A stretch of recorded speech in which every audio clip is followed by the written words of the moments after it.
The Legacy of Elizabeth Cady Stanton by Kayla Green and Kenna Burke. Elizabeth Cady Stanton was an abolitionist and an early leader of the women's rights movement.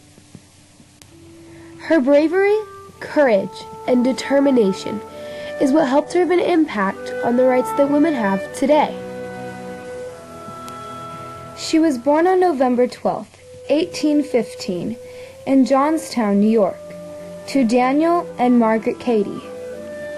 Stanton received the best female education for the time while attending at Emma Williams Academy, also known as the Troy Female Seminar.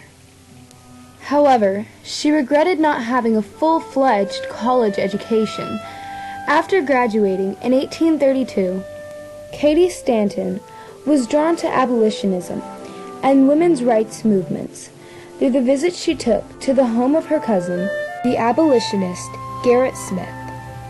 While visiting, she fell in love with an abolitionist named Henry Brewster Stanton. Henry was involved with the exciting world of reform and politics, to which she was drawn to. They married in 1840, and for their honeymoon, went to London to attend the World's Anti-Slavery Convention.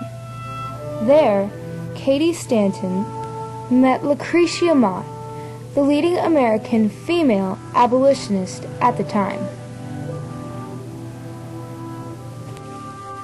In 1847, the Stantons moved to Seneca Falls, New York, where Elizabeth had the last 3 of their 7 children, but began to feel restless of her domestic confinement.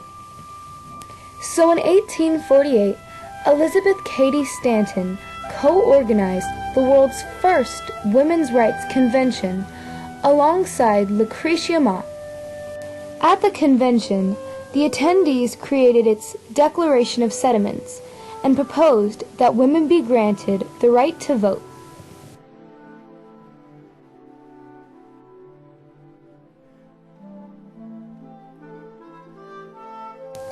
In 1851, Cady Stanton met Susan B. Anthony, marking the beginning of a lifelong partnership based on their common dedication to women's rights.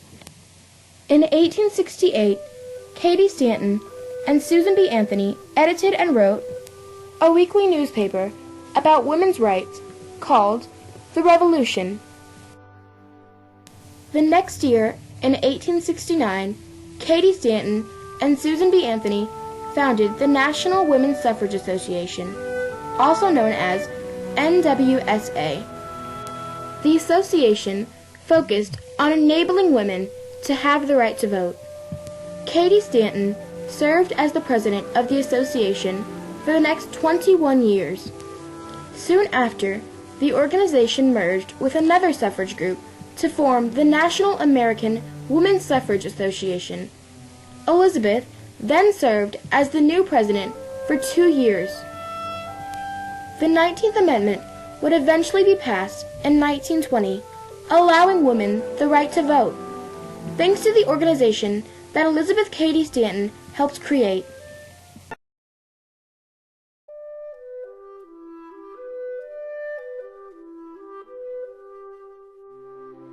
Later on in her life, Elizabeth Cady Stanton wrote a 2-part novel called The Woman's Bible, which allowed her to express her beliefs about women's rights. But unfortunately, her fight for women's rights came to an end due to old age on October 26, 1902, in New York, New York, at the age of 86.